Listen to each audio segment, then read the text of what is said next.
여러분, 오늘 제가 들려드릴 이야기는 조금 무섭습니다.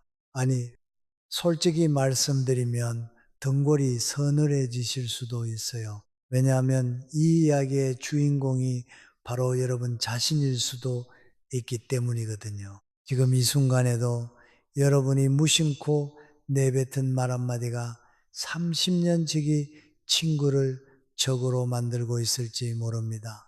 믿기 어려우시죠? 하지만 이건 실제로 일어난 일이에요. 서울 외곽에서 30년간 찬원호 62살 어르신이 계셨습니다. 이분이 딱 한번 기쁜 소식을 이웃들에게 전했다가 30년 지기 이웃이 하루아침에 등을 돌렸어요. 심지어 돌아가신 남편이 마지막으로 사준 화분까지 누군가의 손에 산산조각이 났습니다. 도대체 무슨 일이 있었던 걸까요? 오늘 이 이야기를 끝까지 들으시면 여러분은 더 이상 함부로 입을 열지 못하실 겁니다. 여러분, 혹시 오늘 하루 중에 정말 기쁜 일이 생기지는 않으셨나요? 예를 들어 손주가 좋은 대학에 합격했다는 소식을 들었거나 건강검진 결과가 아주 깨끗하게 나왔거나 자식이 승진했다는 전화를 받았을 때처럼 말이에요. 그럴 때 여러분은 가장 먼저 무엇을 하고 싶으신가요? 아마도 가장 가까운 친구에게 전화를 걸거나 동네 이웃들에게 이 기쁜 소식을 알리고 싶어 입이 건질거리셨을 거예요. 누군가에게 나의 좋은 소식을 전하고 함께 기뻐하고 싶은 마음은 인간이라면 누구나 가지는 본능적인 욕구니까요. 그런데 여러분, 그 기쁨을 입 밖으로 내뱉는 순간 그것이 여러분의 목을 겨누는 칼날이 되어 돌아올 수도 있다는 사실을 알고 계셨나요?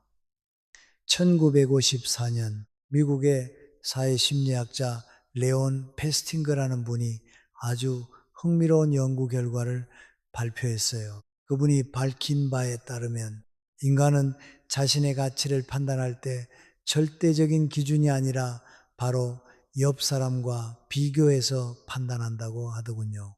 이것을 학자들은 사회 비교 이론이라고 부릅니다. 쉽게 말씀드리면 이런 거예요.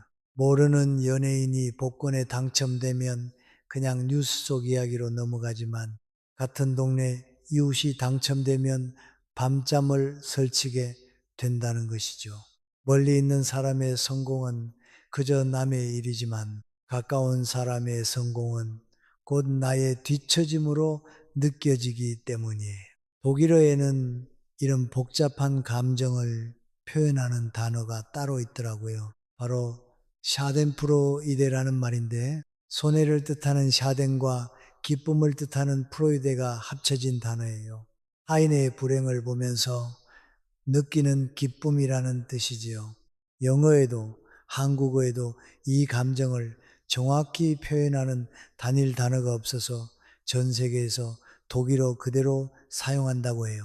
우리 속담으로 하면 사촌이 땅을 사면 배가 아프다와 비슷한 심리라고 할 수 있겠지요. 연구에 따르면 자존감이 낮은 사람일수록 이 샤덴프로이데를 더 강하게 느낀다고 합니다. 자기보다 잘 나가던 사람이 무너지면 상대적으로 자신의 위치가 올라간다고 느끼기 때문이래요. 400여 년 전 명나라 말기에 홍자성이라는 문인이 있었습니다. 그분은 혼란한 시대를 살면서 인간관계의 냉정한 진실을 깨달았어요. 그분이 남긴 책이 바로 동양 최고의 처세서로 불리는 책은담입니다. 책은이란 나물뿌리라는 뜻인데 쓰고 맛없는 것을 씹어야 비로소 인생의 참맛을 알 수 있다는 의미를 담고 있지요. 이 책은 전집 225조와 후집 135조로 이루어져 있는데 유교와 불교와 도교의 사상을 융합해서 인생의 처세를 다루고 있어요. 홍자성은 이 책에서 이렇게 말했습니다. 입은 화를 부르는 문이요. 혀는 몸을 베는 칼이다. 입을 닫고 혀를 깊이 간직하면 몸이 편안하고 어디를 가든 튼튼하다. 400년 전에 이미 말조심의 중요성을 이토록 날카롭게 꿰뚫어 본 것이지요. 또 한 분을 소개해 드려야겠어요. 조선 500년 역사상 가장 오래 영의정을 지낸 분, 바로 황희정승입니다. 이분은 무려 18년간 영의정으로 계셨고 정승의 자리를 총 24년간 지켰어요. 이건 조선 역사상 전무후무한 기록이에요. 태종과 세종 두 임금의 신임을 한 몸에 받았지만 황희정승은 결코 자신의 공을 드러내지 않았습니다. 공을 세워도 항상 아랫사람들이 다 한 것입니다라며 돌렸거든요. 언제나 다른 사람에게 웃는 모습으로 대했기 때문에 호야라는 별명까지 붙었다고 해요. 무엇이든 좋다, 좋다 하는 사람이란 뜻이죠. 황희정승에게는 유명한 일화가 하나 있어요. 어느 날 시골길을 가시는데 한 농부가 누런 소와 검은 소 2마리를 데리고 밭을 갈고 있었습니다. 황희정승이 물었어요. 어느 소가 이를 더 잘합니까? 그러자 농부는 잠시 뜸을 들이더니 황희정승의 귀에 대고 속삭였습니다. 누른 놈은 일도 잘하고 말도 잘 듣는데 검은 놈은 꾀가 많아서 다루기가 힘듭니다. 황희정승이 의아해서 물었지요. 아니, 그게 무슨 비밀이라고 귓속말로 하시오. 농부가 답했습니다.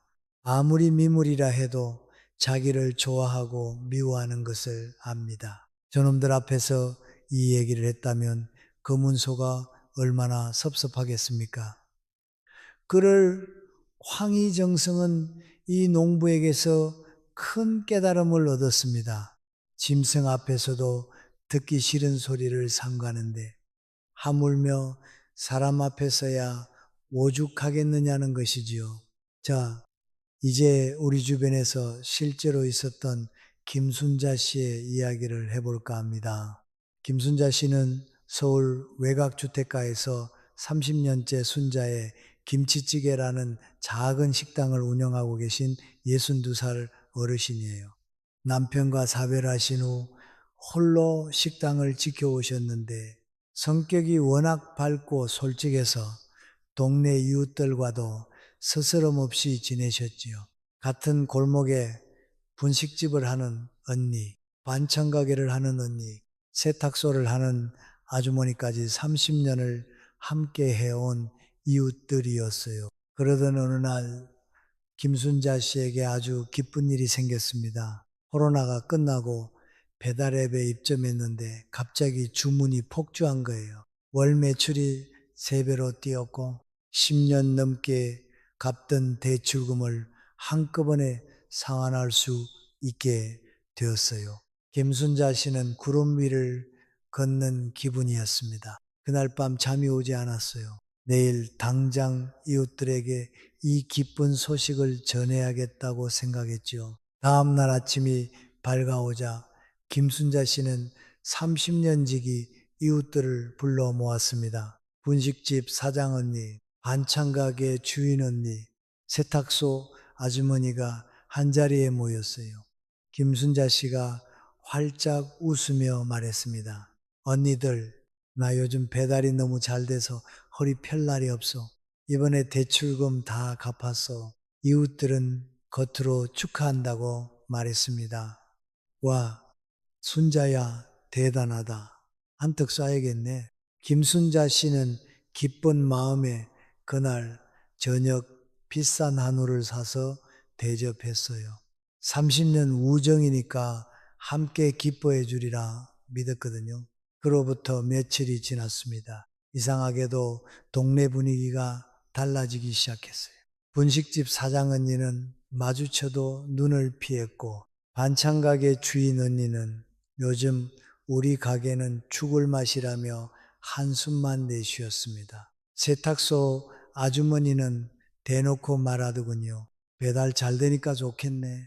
우리 같은 사람들은 그런 거 할 줄도 모르는데 김순자 씨는 어리둥절했어요. 내가 뭘 잘못했나 싶었지요. 그로부터 보름이 지나자 일이 점점 커지기 시작했습니다. 배달 앱에 악성 리뷰가 하나둘 올라오기 시작했어요. 위생이 불량하다, 불친절하다, 예전 맛이 아니다. 김순자 씨는 억울했습니다.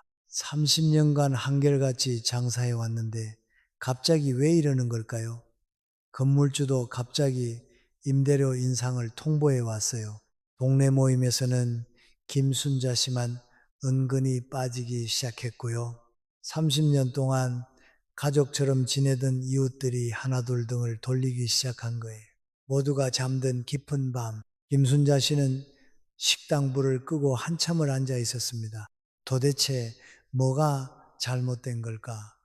내가 무슨 죄를 지었다고 기쁜 일을 나누고 싶었을 뿐인데, 김순자 씨는 밤새 뒤척이며 잠을 이루지 못했어요. 그리고 일주일 후 새벽 5시 김순자 씨가 여느 때처럼 식당 문을 열려고 나왔습니다. 그런데 식당 앞에서 발걸음이 멈췄어요. 30년간 정성껏 키운 화분이 산산조각 나 있었거든요. 그 화분은 보통 화분이 아니었어요. 돌아가신 남편이 암투병 중에 마지막으로 사준 것이었습니다. 당신이 힘들 때 이것 보면서 힘내. 남편의 목소리가 아직도 귓가에 맴돌았는데 그 화분이 누군가의 손에 짓발려 있었습니다. 김순자 씨는 깨진 화분 조각을 쥐고 그 자리에 주저앉아 한참을 울었어요. 여보, 내가 뭘 잘못한 거야? 기쁜 일을 나누고 싶었을 뿐인데. 그날 오후 단골 어르신 한 분이 찾아왔습니다. 75살 은퇴한 전직교장 선생님이셨어요. 김순자 씨의 눈이 퉁퉁 부어 있는 것을 보시더니 조용히 맞은편에 앉으셨지요. 그리고 낮은 목소리로 말씀하셨습니다. 순자야, 내가 너보다 13년을 더 살았어. 그래서 하나 알려줄게. 잘 되는 건 속으로 삼키고 어려운 건 나누는 거야. 세상이 원래 그래. 사람들은 내 불행에는 쉽게 눈물 흘리지만 내 성공에는 마음 깊은 곳에서 쓴물이 올라와. 그게 인간이야. 김순자 씨는 그제야 깨달았습니다. 자신이 무엇을 잘못했는지를요. 여러분, 왜 이런 일이 일어나는 걸까요? 왜 우리는 사소한 성공조차 숨겨야 하는 걸까요? 오늘 저는 3가지 이유를 말씀드리려 합니다. 이 3가지를 기억하시면 여러분의 인간관계가 훨씬 편안해지실 거예요. 첫 번째 이유는 인간의 뇌가 비교하도록 설계되어 있기 때문입니다. 아까 말씀드린 레온 페스팅거의 연구를 다시 떠올려 보시지요. 인간은 자신의 가치를 판단할 때 절대적인 기준이 아니라 옆 사람과 비교한다고 했잖아요. 특히 나와 비슷하거나 조금 나은 사람과 자신을 비교하는 경향이 강하다고 합니다. 그래서 멀리 있는 유명인의 성공은 그냥 뉴스로 넘어가지만 같은 골목에서 장사하는 이웃의 성공은 내 실패처럼 느껴지는 거예요. 가까운 사람이 잘 되면 나는 왜 안 되지? 라는 상대적 박탈감이 밀려오거든요. 책은 담에도 이런 구절이 있어요. 가까이 있는 자가 멀리 있는 자보다 더 큰 적이 된다. 400년 전에 이미 이 심리를 꿰뚫어 본 것이죠. 김순자 씨의 이웃들도 마찬가지였어요. 같은 골목에서 똑같이 힘들게 장사하던 사람이 갑자기 잘 되니까 자신들만 뒤처진 것 같은 기분이 든 거예요. 그 기분이 질투로 변하고 그 질투가 악성 리뷰와 뒷담화로 표출된 것이죠.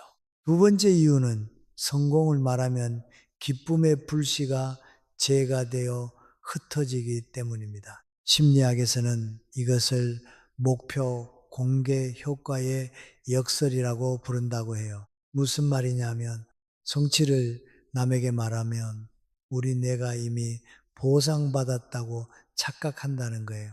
기쁨을 느끼게 하는 도파민이라는 물질이 조기에 분비되어 버리거든요. 그러면 더 큰 목표를 향한 추진력이 약해집니다.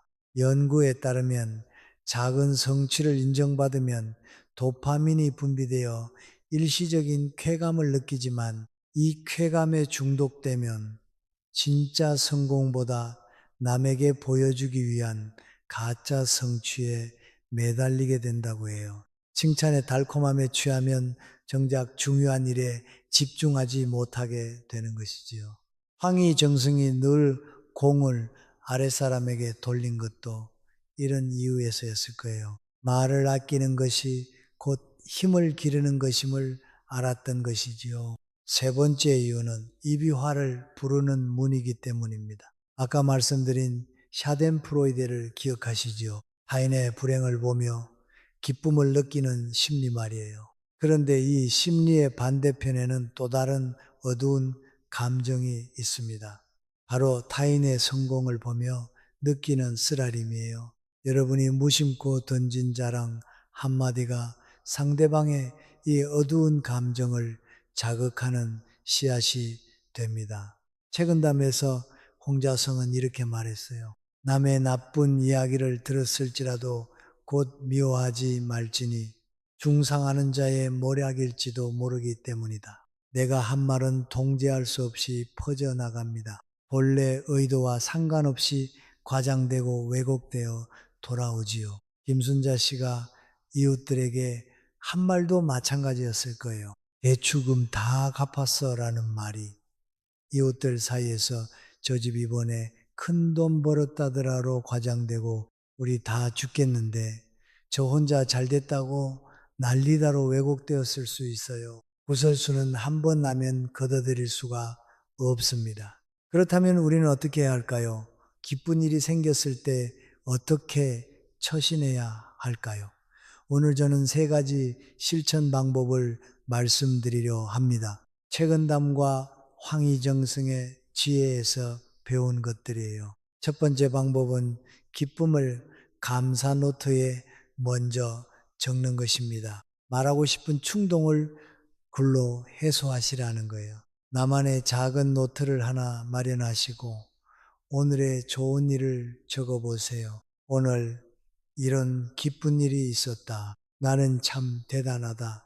이렇게 적는 것만으로도 인정받고 싶은 마음의 상당 부분이 해소됩니다. 시간이 지난 후 그 노트를 다시 펼쳐보세요. 그것이 여러분 내면의 소중한 자산이 됩니다. 타인의 박수보다 내 스스로의 인정이 훨씬 오래 가거든요. 두 번째 방법은 누가 물어오면 운이 좋았습니다 라고 낮추는 것입니다. 혹시라도 주변에서 여러분의 성공을 눈치채고 물어온다면 절대로 나의 노력이나 실력을 강조하지 마세요. 운이 좋았어요. 주변 분들 덕분이지요 라고 공을 돌리세요.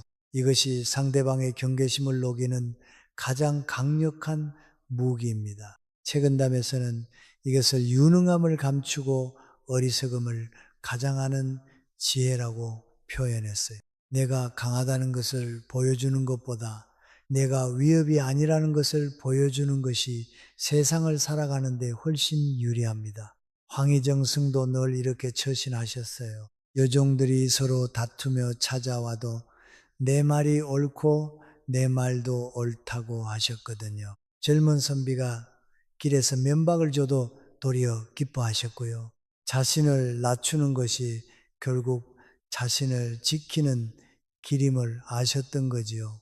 그래서 90세까지 장수하시며 조선 역사상 가장 존경받는 재상으로 남으신 거예요. 세 번째 방법은 나누고 싶으면 말 대신 행동으로 하는 것입니다. 성공으로 얻은 기쁨이 있다면 그것을 조용히 주변에 베푸세요. 하지만 이때 주의하실 점이 있어요. 내가 잘 돼서 쏘는 것이라는 생색을 내지 마세요. 그냥 맛있는 게 있어서 생각났어요. 그냥 기분이 좋아서요 라고 가볍게 건네세요. 말 없는 베풀면 덕이 되지만 생색내는 베풀면 원망의 씨앗이 됩니다. 책은담에 이런 말이 있어요. 착한 일을 하고 이익을 보지 않으면 풀 속에 난 동과와 같으니 모르는 가운데 절로 잘한다. 드러내지 않는 선행이 결국 가장 큰 복이 되어 돌아온다는 뜻이지요. 김순자 씨가 처음부터 이웃들에게 내가 잘 돼서 한턱 쏜다가 아니라 그냥 오늘 기분이 좋아서 같이 고기 먹고 싶었어 라고 했다면 어땠을까요? 결과가 많이 달라졌을 거예요.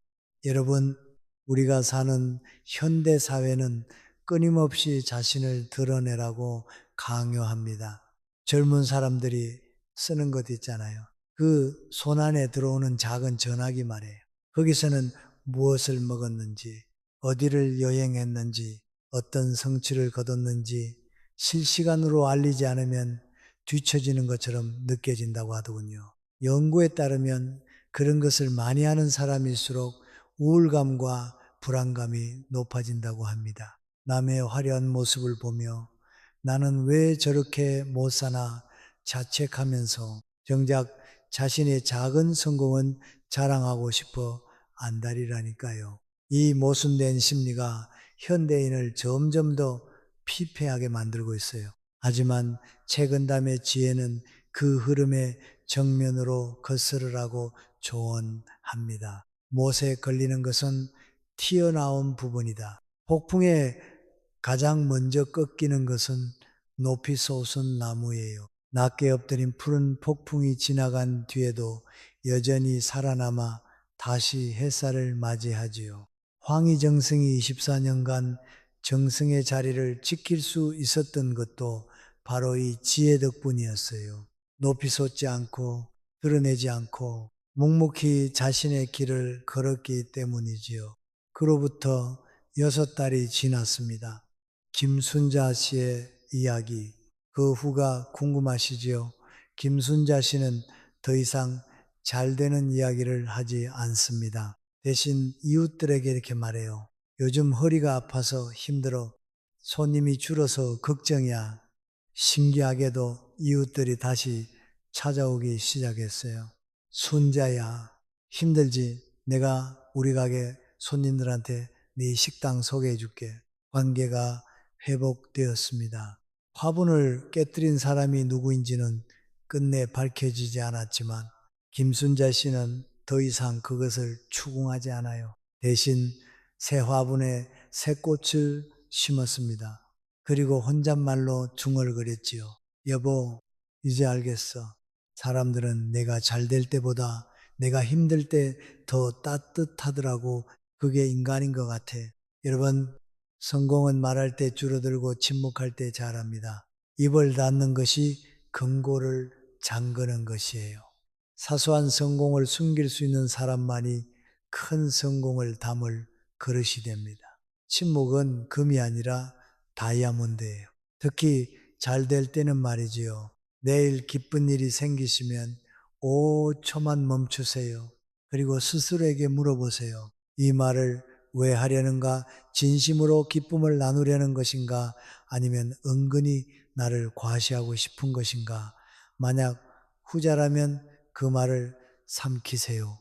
삼킨 말은 여러분의 뱃속에서 걸음이 되어 큰 열매를 맺게 해줄 거예요. 여러분이 이룬 모든 성취는 소중합니다.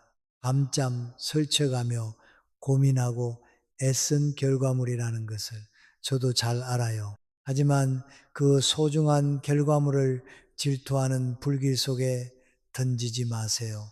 겸손이라는 보호막으로 여러분의 행복을 지키시기 바랍니다. 홍자성은 책은담에서 이렇게 말했습니다. 도리를 지키면서 사는 사람은 한때 적막하지만 권세에 의지하여 아첨하는 자는 영원토록 비굴하다.